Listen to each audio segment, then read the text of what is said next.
então, doutora Romualda, numa das suas intervenções no debate em que era convidada, eu tive a oportunidade de ouvir de si que tinha uma aversão à política. Gostava de saber como é que passamos de aversão à política para deputada em Portugal, de um partido em Portugal. Muito boa tarde, Rita Marvinda. Olha, eu vou dizer o seguinte: a política tem a ver com tudo na nossa vida. Tudo da nossa vida é a política, porque partindo do princípio, e nós sabemos que é assim, que o ser humano não consegue viver que não seja em comunidade, em grupo, a política está ligada exatamente a esta questão de convivência, que nós temos que determinar, dar normas e tudo, fazer com que esta sociedade funcione, as decisões sejam tomadas e que serve sobretudo para resolver e ocupar-se da questão que tem a ver com o nosso interesse geral, com o nosso bem comum.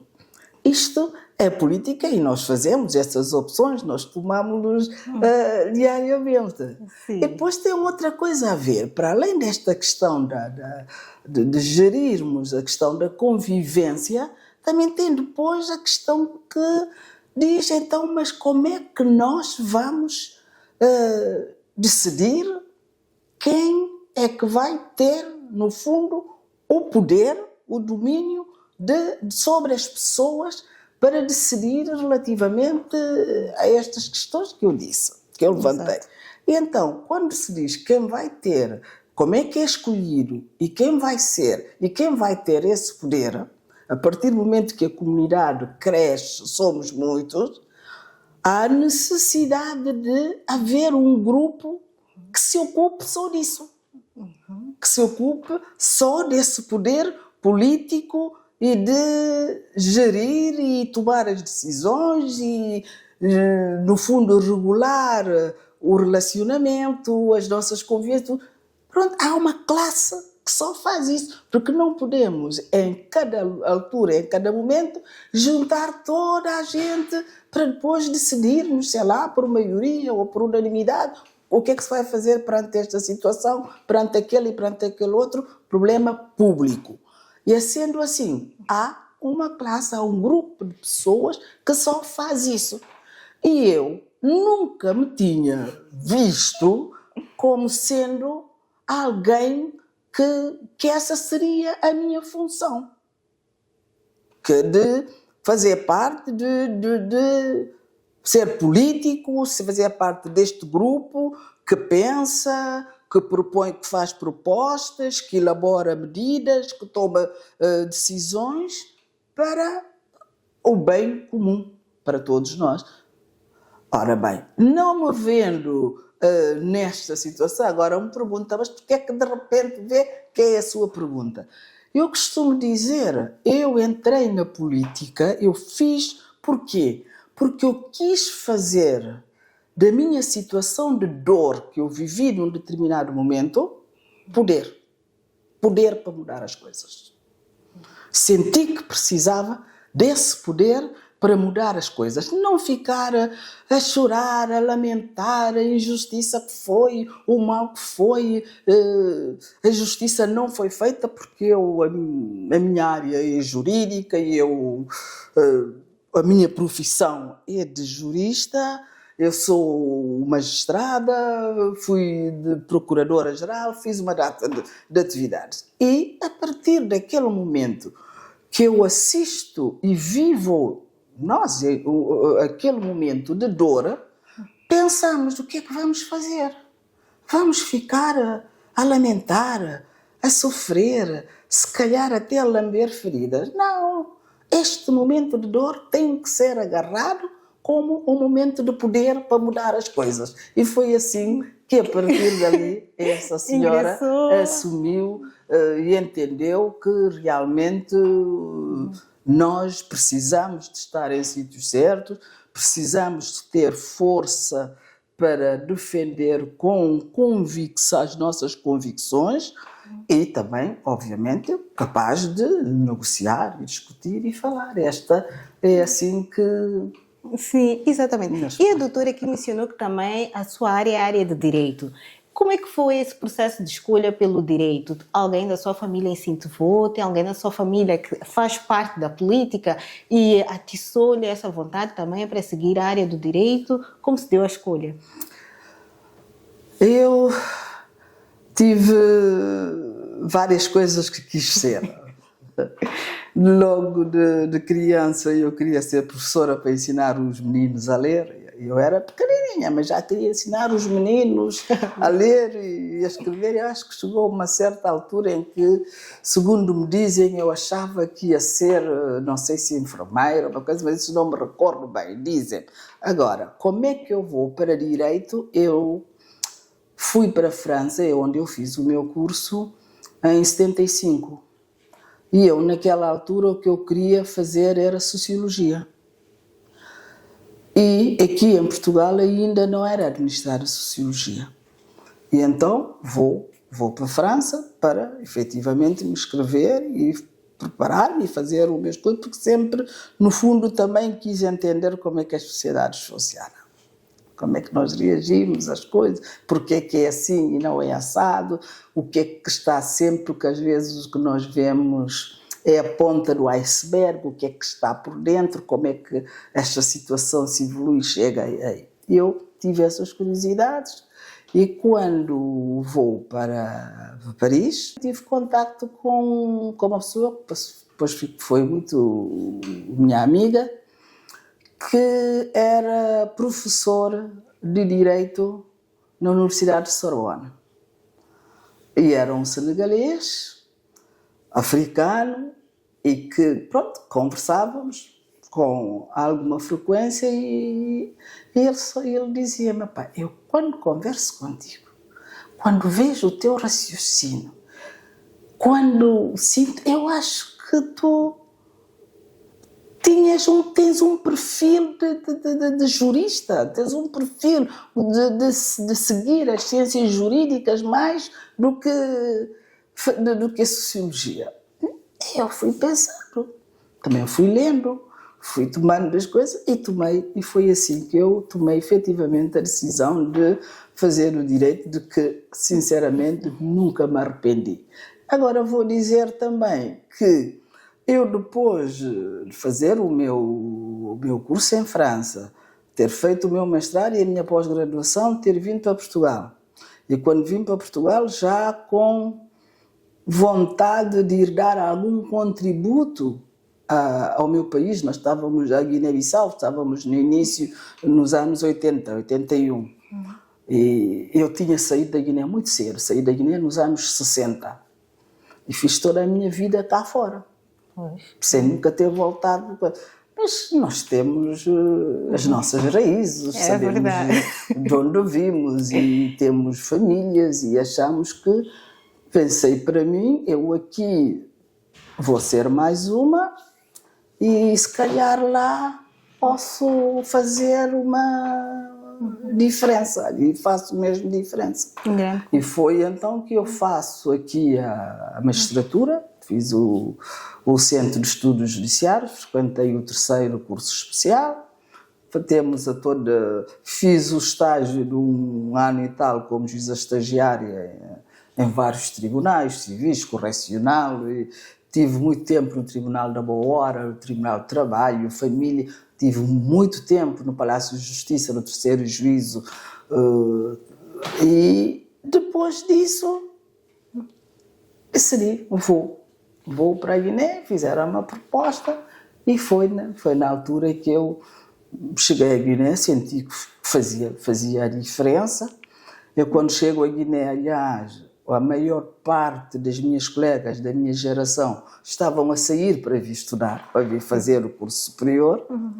E eu, no início, trabalhei, com colegas do meu pai. Os mais velhos, eles é que ocupavam essas funções. Éramos jovens da magistratura, éramos fizemos cá 4, 3 homens e eu a única mulher.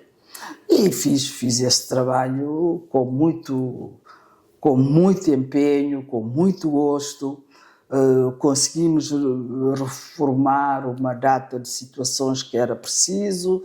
Eu lembro-me de ter sido, no meu tempo, que eu me bati para que pudéssemos ter uma polícia judiciária em vez de uma polícia que nós tínhamos, polícia de ordem pública, a POP, que era o mesmo que fazia, acompanhava as investigações e tudo que se especializasse. Conseguimos o acordo aqui com Portugal, a instalação da Polícia Judiciária, e ainda me bati, consegui a sede para a Polícia Judiciária, que por acaso ainda é a mesma, cada vez que vou a Guiné tenho gosto de lá ir visitar.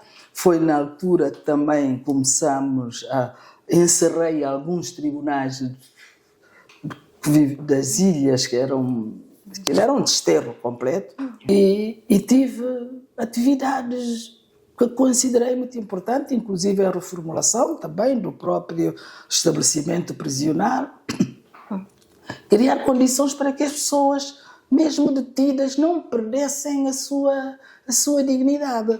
Eu rio porque lembro-me de um senhor que é português, branco, europeu, que viveu sempre da Guiné, um grande comerciante, que entretanto depois teve os seus problemas e acabou preso. E ele, quando saiu, perguntava às pessoas que estavam detidas quem é que é o teu advogado, e que todos diziam que a advogada era a doutora Romualda. Ele dizia, mas como, se ela é que vos manda para aqui? Ela é que vos manda para aqui, vocês...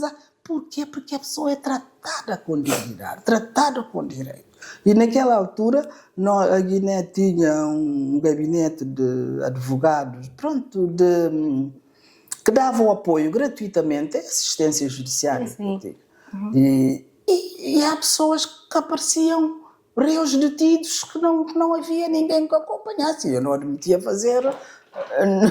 validar nenhuma detenção que não viesse, e tinha que procurar saber, eu tinha que procurar saber o quê, e se era mesmo caso para isso, e depois entrei muito pelos delitos económicos, ali já era com pessoas já com algum poder. No caso dos delitos económicos, muitas vezes até chegaram a dizer, nós prendemos pessoas por causa de grandes desvios, chega lá e a senhora põe medidas de caução, deixa-os em liberdade e com apresentação periódicas e estas situações, mas porquê? Isto é para ficar preso. Eu disse, não é para ficar preso. Para mim, é agora pedir uma calção. Eu pedi a calção quase aqui próximo do dinheiro desviado, e aparecia, nós ao menos recuperávamos esse dinheiro. Que a pessoa ficasse presa, o dinheiro desvanecia, não tínhamos rastro, e porque também tem famílias que tinham que alimentar. Por toda uma situação, a minha estratégia era prender por prender, não. Só se for estritamente necessário se tomava essas decisões. E pronto, e a partir dali também, em termos já que falamos de mulheres, Sim, em termos de regulação do exercício do poder paternal, mas sobretudo em termos de pagamento de pensões, eu cheguei ali sim de dar ordens de detenção a uma figura muito importante, até da luta da libertação da Guiné, mas que deliberadamente dizia que não pagava e não quis pagar, e a criança estava numa situação de correr riscos de vida, e sabendo que ele podia. Ainda me lembro nesse dia, quando tomo essa decisão, estava eu a sair do tribunal, nós encontramos com um dos majores mais... de grande, não só de responsabilidade, mas de estatuto. E ele, quando vê, diz, está a ver o que é que fazem agora? Andamos na luta e agora vêm estas jovens que a gente não sabe de onde, manda-me prender. e vocês estão ali, não manda. Quando eu disse, eu aproximei-me, cumprimentei o major, na altura, até ainda me lembro do nome dele, eu disse, olha, ainda bem que eu encontro, porque se há uma das coisas que eu aprendi e que me cai bem na alma da Anitta Cabral, era que dizia sempre que as crianças eram a flor desta luta. Portanto, a flor da luta. Então onde é que está as pessoas que lutaram para desabrochar essa flor? Vão deixá-la morrer por dentro. Olha, ele cumprimentou-me, meteu o carro dele e disse, olha, resolve o teu problema. Foi-se embora. A verdade é que no dia seguinte o problema estava resolvido, ele já tinha feito o pagamento que tinha, e as minhas vizinhas diziam-me que nós temos uma feira muito conhecida, a feira de Bandigo, que as mulheres, quando se zangavam com o marido, diziam, se tu te meteres comigo, eu levo-te a Romualda. É para dizer o quê? Sociologicamente, nós quando fazemos, sobretudo na área da magistratura, a lei também não é matemática, não é pegar.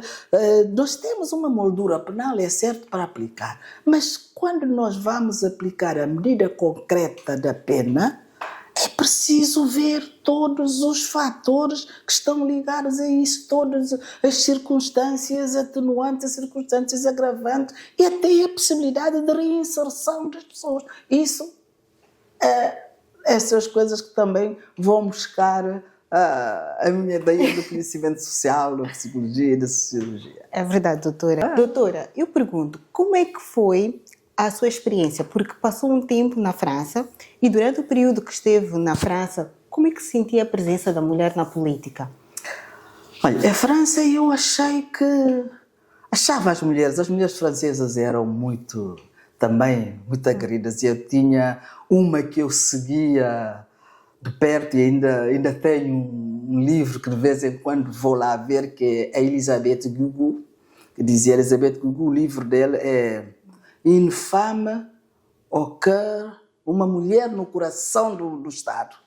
E era aquelas, nós tínhamos mulheres de referência, Ségolène Royal, que eu seguia muito as mulheres do Partido Socialista, mas também tínhamos de outras. Eu acho que a mulher em Paris elas são mais ativas. São. E quando regressou para a sua terra, que nessa altura, que já queria fazer alguma mudança, diz que eram 3 juízes e a doutora era a 4ª, a única mulher. E na altura até trabalhava com os amigos do seu pai. Como foi a recepção? Porque, além de ser mulher, a doutora era muito nova, na altura que assumiu as posições que assumiu. Como é que a doutora conseguiu impor-se? Sendo que quando saiu, até porque quando estamos a falar lá em África, temos muita questão de respeito de tios, e quando saiu, via as pessoas que agora eram os seus colegas como tios, e agora estava ali a tratar de tu para tu. Como é que conseguiu gerir essa situação tão nova? Diz-me uma coisa que eu tenho que temer, como é que conseguiu impor-se? Exato. Fiz exatamente o contrário. Eu não cheguei para me impor.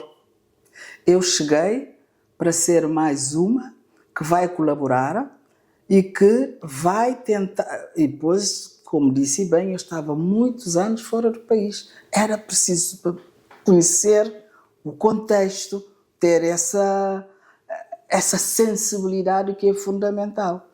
É claro que quando eu chego, eu ainda me lembro de colegas que eu tive, dizia, quando eu ia para o gabinete de para conversar, dizia, mas você sabe, você é a única que é magistrada formada, nós não recebemos formação. Depois ele dizia, isso não é bem assim, a lei aplica-se a situações concretas, os senhores conhecem muito bem a realidade, têm um saber prático fundamental e todo o meu conhecimento técnico só me serve na medida em que eu for capaz de aprender convosco, lidar. E a verdade, desvaiu-se ali a posição. E depois também sentia que havia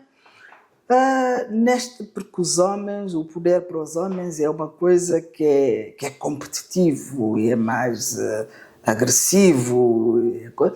E, entretanto, comigo havia essa dificuldade de terem que ser gentil porque é mulher, mas, ao mesmo tempo, quando entramos e sentamos à volta de uma mesa para um debate, ela parece que é mais aguerrida na defesa das suas convicções do que nós próprios, mas eu só sei que, em termos de relacionamento, tive ótimos relacionamentos, quer com esses colegas mais velhos, que da aplicação da lei tinham as suas experiências, porque tinham sido quadros durante a época colonial da justiça, alguns oficiais de diligências e tudo isso, e depois, com a independência, foram eles que foram aguentando o aparelho com esse saber. E eu, pronto, fui, e uma das coisas que até também tentava muito fazer era tentar perceber as deficiências e partilhar também o saber com as pessoas, porque só assim podíamos ter uma equipa e defendermos mutuamente, não é? Porque aquilo é uma classe, nós tínhamos que apoiar-nos uns aos outros para nos afirmarmos como poder. Aliás, foi nessa altura que comecei mesmo, também ali está, dizer às pessoas que são um poder independente do poder político. É verdade. Tentar também ter essa pedagogia em termos de separação de poder, porque na altura nós estávamos a viver num regime de partido único. Portanto, é uma gestão que tem que ser feita com muita delicadeza, mas, sobretudo, nós muito convictamente do que a justiça que queremos aplicar. Eu, pessoalmente, aconteceu, mas não digo que não há pressões, aconteceu por 2 vezes ter tido pressões para decidir um processo numa determinada direção que eu me opus. Eu tanto me opus que cheguei a ser levada à Mura, que é a sede dos militares que mandaram buscar no carro acho que ele era ministro da Defesa na altura. Levam-me lá para a coisa para me dizer, e as pessoas diziam já da rua que eu tinha sido detida. Eu, quando chego, eu pergunto o que é que se passa, porquê esta situação? Não, doutora, é que nós estamos muito preocupados com um processo e nós recebemos ordem do presidente de que esse processo tem que terminar. Eu disse, bom, há 2 maneiras. Ou o procurador avoca o processo e eu dou o despacho e Libo me disse o processo, ele vai tentar decidir, mas é ele que vai decidir. E as pessoas todas vão saber que... Porque eu, pessoalmente, não estou em condições de concluir esse processo nesta fase, e muito menos saber em que direção vai ser a decisão.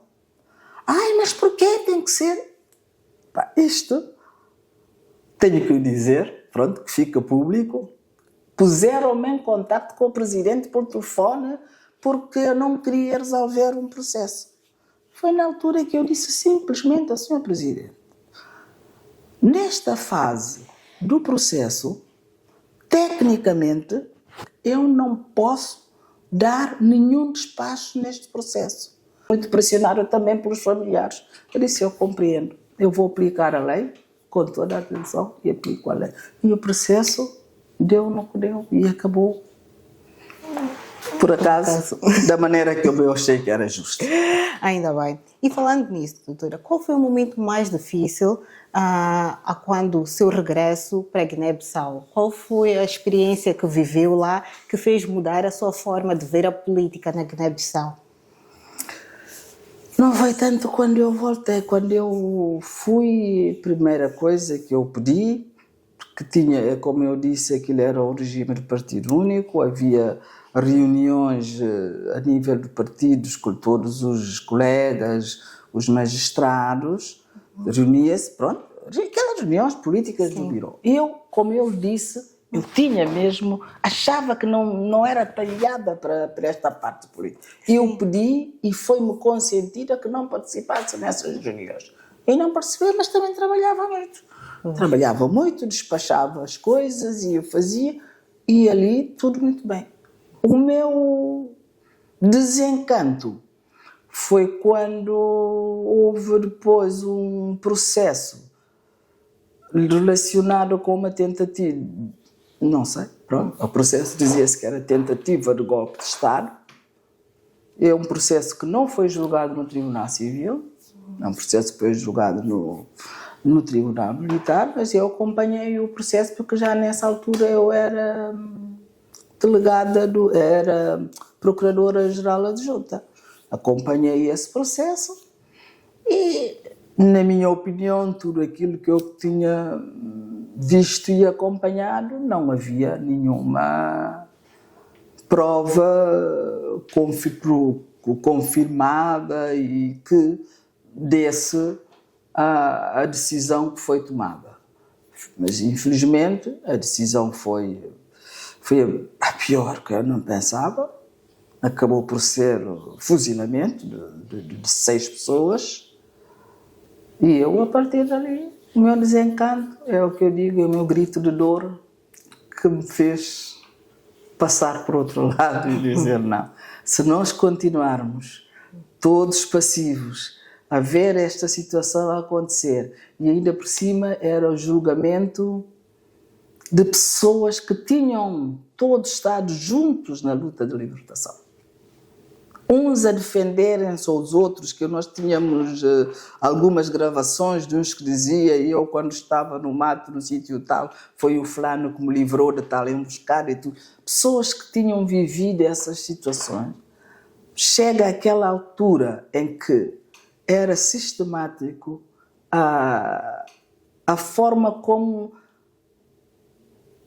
iam desaparecendo uns com os outros, as desavenças. E o que era aquilo ali está? As pessoas chegaram na altura de ter pensamentos diferentes ou não tão coincidentes relativamente a determinadas tomadas de posições.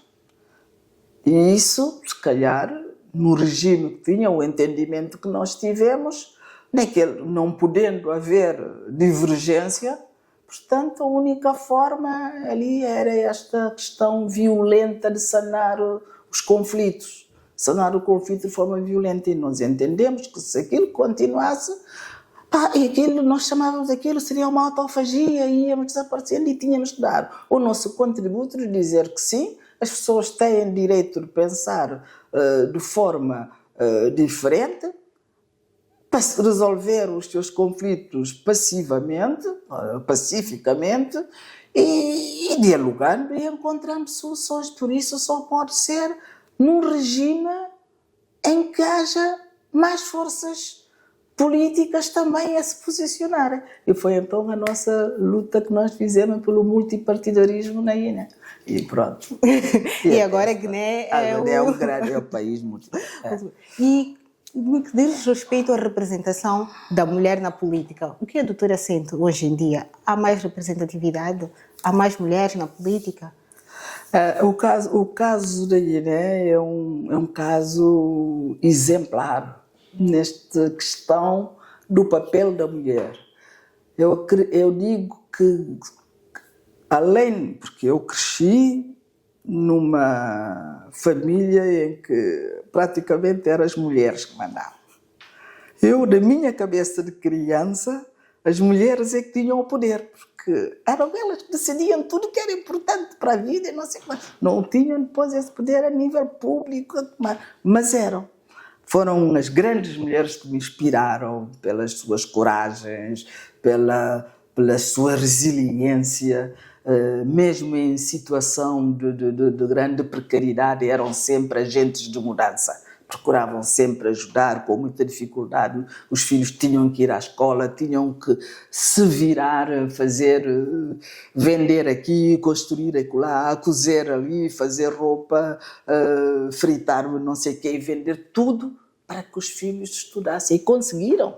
E conseguiram que os filhos estudassem, porque na Guiné há mesmo uma expressão que diz isso, tombola que está para fidalgo, que quer dizer que temos que fazer isso. E essas mulheres, para mim, são as raízes da minha vontade de que não posso ser menos do que elas. Depois, a nível da luta de libertação da Guiné-Bissau, nós, no dia 30 de janeiro, é comemorado o Dia da Mulher Guineense, que não é nada mais, nada menos que a homenagem, o dia que homenageia a mulher, a Titina, na luta de libertação, no dia em que ela morreu. Porque ela, sabendo da morte de Amílcar Cabral, mete-se numa piroga para ir assistir, e foi ali que foi baleada e morreu, porque as mulheres lutaram lado a lado com os homens durante a luta da libertação. Nós temos histórias, conhecemos, e creio que em Moçambique, em todo lado, nós temos essas... A questão começou foi depois já da conquista do poder, da entrada das cidades, em que muitas dessas mulheres foram sendo preteridas por umas jovens da cidade mais bem parecidas, mais coisas e tudo isso. E pronto. E depois, em termos de... Nós tivemos, a Guiné teve uma presidente da Assembleia, nós estávamos nos anos 80, presidente da Assembleia do coisa, que ainda foi presidente da República por um período curto, sim, na ausência do presidente, que por sinal é a minha madrinha, Carmen Pereira, que me batizou quando eu era criança e eu não a conhecia, porque entretanto foram para a luta de libertação e eu conhecia em França. Quando ela foi tratar-se em França, é que ela pediu a uns estudantes da Guiné que lá estavam, disse: avisei que a minha filhara está cá e eu gostava imenso que me trouxesse. E foi ali que eu conheci, e foi também a mulher com quem me aconselhei sempre, muito discretamente, sempre, durante o tempo todo que eu estive na Guiné. Portanto, foram mulheres que vincaram. A nível do poder, pronto, quando eu digo que as mulheres tinham esse poder, nós não vamos esquecer que quando falamos de poder público, o estatuto social, a identidade social que é reservada às mulheres é de assuntos privados. E a política diz tomar posições públicas, assuntos públicos. Portanto, este estatuto do privado de fazer os trabalhos, nós conhecemos a África, sobretudo na área rural, nós vimos o trabalho que as mulheres fazem desde o campo, desde buscar lenha, desde providenciar água, tudo o que é preciso para a subsistência da comunidade praticamente fazem. Mas, para a tomada da decisão, é isto. Portanto, nós, quando comemoramos o Dia da Mulher Guineense, e dia, sim senhora, para celebrarmos as conquistas, mas é também a altura para refletirmos sobre o que ainda está mal. Porque quando a atmosfera política é carregada com alguma violência, a mulher que tem esse seu papel, que é praticamente inato, de resolver conflitos, de criar consensos e de tudo, nós temos um papel muito importante, e é bom que nós não abdiquemos desse papel. Eu, aqui a nível do Parlamento Português, faço parte da Assembleia Interparlamentar da CPLP. Nós temos reuniões regulares com as mulheres deputadas de todas as assembleias dos países da CPLP, e eu digo que as mulheres com quem me cruzo, sinceramente, cada uma merece maior a minha admiração. Nós, neste momento, creio eu, que é em Santo Tomé, é a primeira-ministra, nós temos Santo Tomé, temos acho que é o presidente da Assembleia. Pronto, esquece, mas que está a ocupar uma posição de relevo. Nós temos na parte da Guiné-Bissau, nós temos a Odete Semedo, temos a Cadi, temos mulheres incríveis, que com poder, que apesar de tudo se afirmam, mas eu digo deste partido, mas de todos os partidos temos. Tenho o Fatoumata Diaw Baldé, que é uma mulher que se bate durante tanto tempo sobre a questão da mutilação genital feminina. Também é política, é ter ocupado lugar. Nós temos mulheres excelentes da Guiné. Precisamos de mais.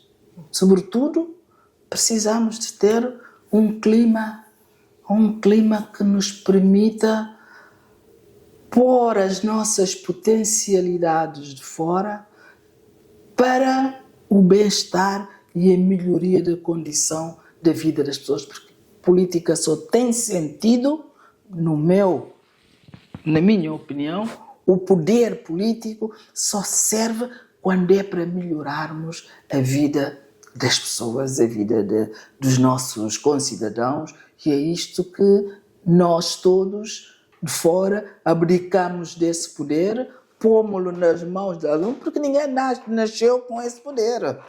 Não há poderes divinos neste momento. É toda a comunidade que decide abdicar do exercício da força individual e poder e colocá-lo nas mãos de um determinado grupo de pessoas, na certeza de que vão gerir para o nosso bem e para melhorar as condições. Com tudo isto, ainda temos violência. Temos violência doméstica, temos violências sexuais, temos tudo isso de que temos que falar. Porque isto são pessoas como nós, como eu, como a Malvinda, como todos que aqui estamos, que precisamos, não podemos calar.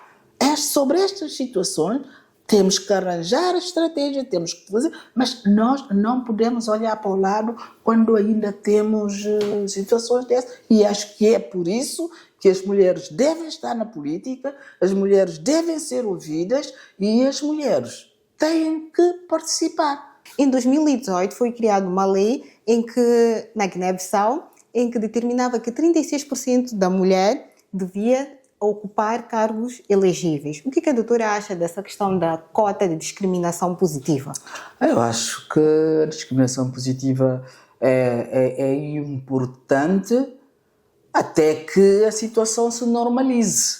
Não vamos ficar eternamente nesta situação, mas enquanto nós temos o sistema que temos, enquanto o poder detido pelos homens, eles não abrem mãos a esse poder, é preciso que haja leis a obrigar a presença das mulheres nas listas, e não só uma presença, mas uma presença em lugares elegíveis. Exato. Nós vemos que nós, em 75, em Portugal, se não estou a ver, eram 5% das mulheres na Assembleia, e nós hoje temos 38% ou 40% das mulheres. Na legislatura anterior tivemos 89 mulheres, neste momento temos menos, 86 em 2002. Mas em 2019 eram coisas e já tivemos mais. E tudo isso por causa das leis de discriminação positiva que obriga que na lista depois um homem ou uma mulher, ou um homem e duas mulheres, e que se vá alternando na ordem da lista. A discriminação positiva é fundamental num período em que por si só nós estamos a conseguir. Nós estamos a conseguir porque o poder abrir mão a poder, às vezes, não é complicado. Portanto, e a doutora acha que essa questão está a resultar, na prática, na Guiné, há resultados com essa questão, com essa medida? Olha, eu não lhe posso dizer com dados que não tenho, como é que efetivamente isto está a funcionar, sobretudo, mas eu sei que a presença das mulheres na Assembleia é substantiva. É substantiva. Agora, primeiro, se a lei é cumprida, nós temos que ver.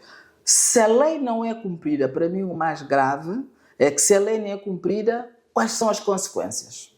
Ali é que tem que haver.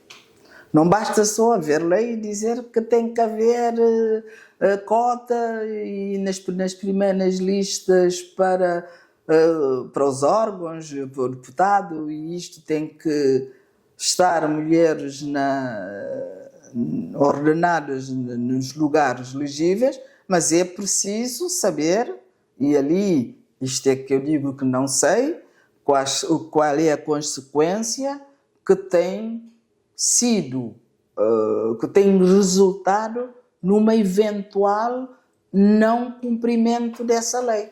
Se existe jurisprudência para isso, se existe resultados, isso é que não sei, mas que é uma medida que muito importante para nos fazer avançar.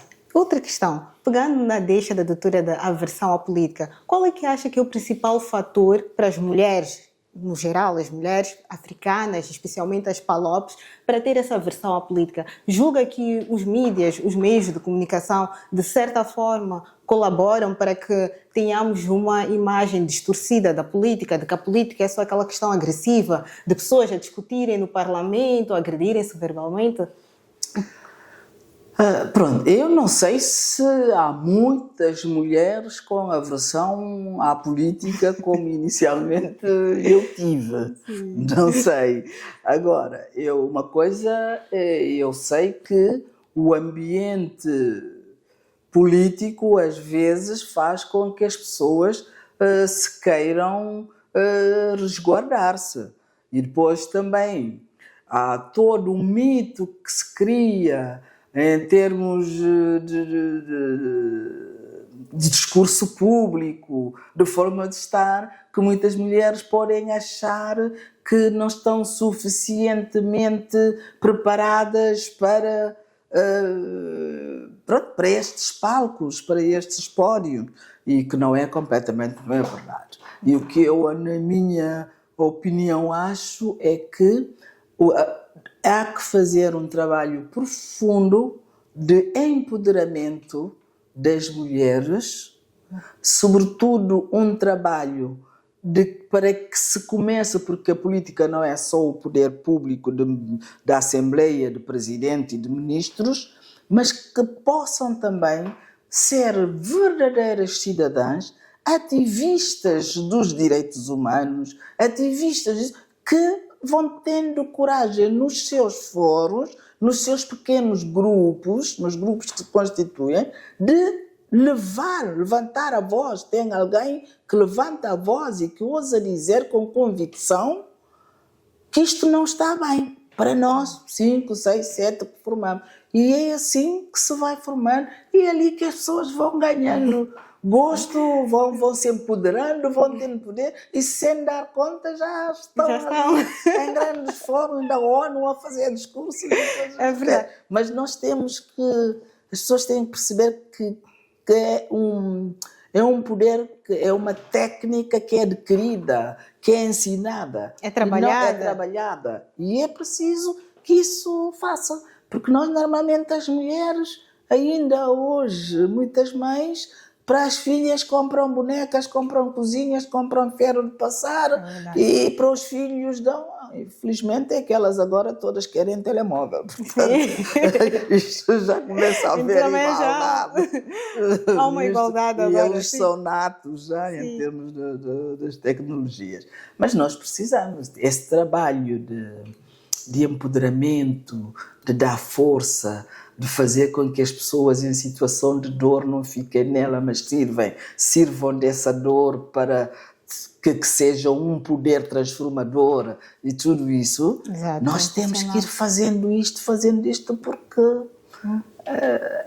eu costumo dizer, inicialmente, a única maneira de resolver conflitos na sociedade era com violência. Os mais fortes, quem mais podia, era. É verdade. E nós achamos que as pessoas abriram mão assim desse poder para depois partilhá-la com os outros. Não, é que chegaram exatamente àquela conclusão de que eu sou mais forte hoje, mas depois vem quem é mais forte do que eu, e depois o outro é mais forte. Não é a forma de resolver o problema. É verdade. Portanto, todos chegamos à conclusão, somos pessoas pensantes, dotados de um cérebro fenomenal e que somos capazes de perceber quando o bem é para todos. E nós temos que fazer assim este trabalho para que os homens não vejam nas mulheres uma adversária, que não é o caso, porque esta luta nunca é contra os homens, tem que ser uma luta em conjunto, porque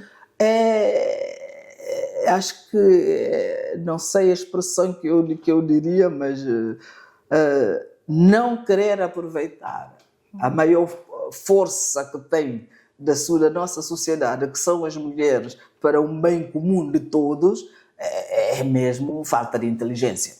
É verdade. Pronto, eu mais leve que posso dizer. Não, nós não podemos preterir. Então, se temos mulheres, temos homens e a nossa sociedade precisa de todos, e que todos juntos ainda somos poucos para resolver, é verdade. Não há razão para que não se faça. Portanto, é isso. E a doutora disse aqui, e sem se dar conta, a doutora agora é deputada aqui em Portugal. Como é que se dá esse processo? Até há pouco tempo terminou o seu cargo na Guiné como procuradora adjunta, e depois como é que se dá essa passagem? Não é até pouco tempo. Não, se é até há longo tempo. Já lá vai décadas de trabalho cá. Como, aliás, o tempo que estive na Guiné foi, em termos do meu percurso de vida, é uma gota no oceano da minha vida. O período que foi um período marcante, que mais marcou tudo, mas longe de ser o maior, o mais extenso e isto. E eu aqui, pela mesmíssima razão de acreditarmos de que eu trabalhei sempre na área das migrações, enfim, que é uma das minhas áreas de especialidade, que eu fiz a minha pós-graduação em Sorbonne também nesta área, e trabalhei sempre quando vim para Portugal. Foi quando começaram-se a desenhar quando se começaram a desenhar as primeiras políticas públicas da área da imigração. Obviamente, eu fui convidada, e agradeço a quem me fez esse convite. Na altura não me conhecia de lado nenhum, encontramos-nos num evento em que eu fui oradora, e depois da apresentação convidou-me e trabalhei. Trabalhei toda aquela parte de principais da lei de entrada, permanência, saída e afastamento de cidadãos estrangeiros em Portugal, desde 98.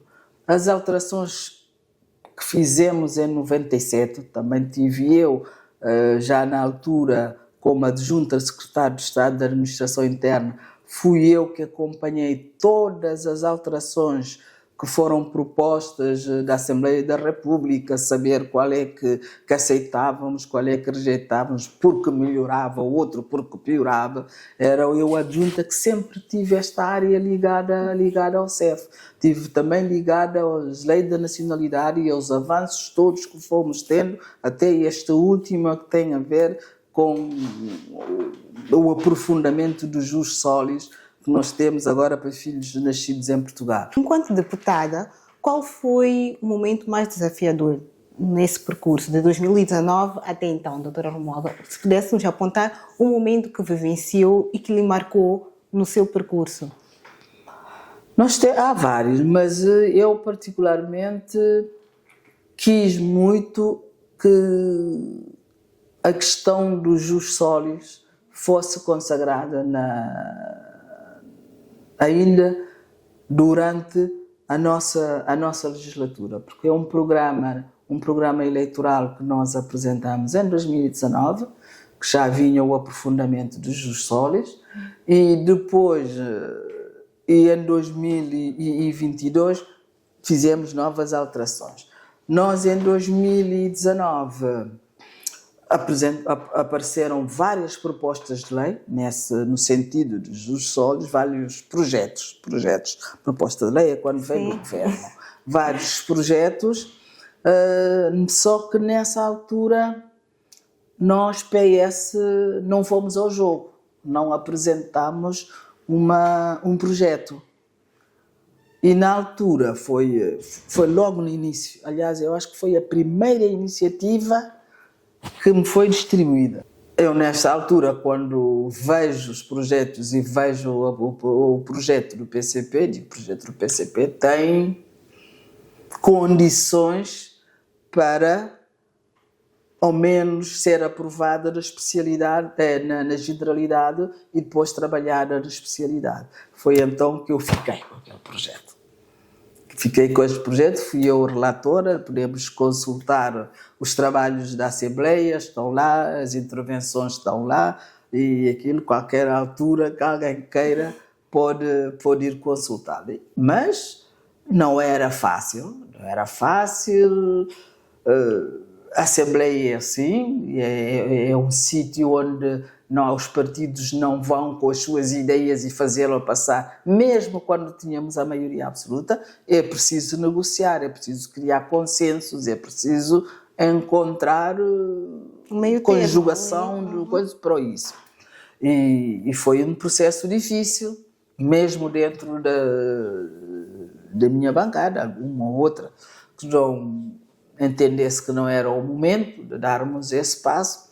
A verdade é que houve muita negociação, dentro e fora, houve muita conjugação de esforços, até que nós decidimos, ao menos, votar favoravelmente a esse projeto. Os outros que foram relatados pela minha colega foram todas chumbadas. Aliás, o Bloco de Esquerda acabou por retirar o projeto logo antes da votação, e os outros foram chumbados, e nós votamos, o PS votou, o PS, o PCP e o Bloco de Esquerda juntos tínhamos a maioria, votamos favoravelmente a este projeto do PCP. Doutora Romualda, então, para terminarmos, quais são as suas expectativas de representação da mulher na política futuramente, não só aqui em Portugal, mas a nível dos países africanos, em especial os PALOPs? Acho que é um imperativo. É um imperativo que haja mais mulheres na política. Sei que acredito que vai acontecer, tem que acontecer, porque nós temos que fazer acontecer. E quando vejo para jovens como a Marvinda e tantas que têm trabalhado comigo, que têm andado à minha volta, eu só posso dizer que o futuro é muito promissor.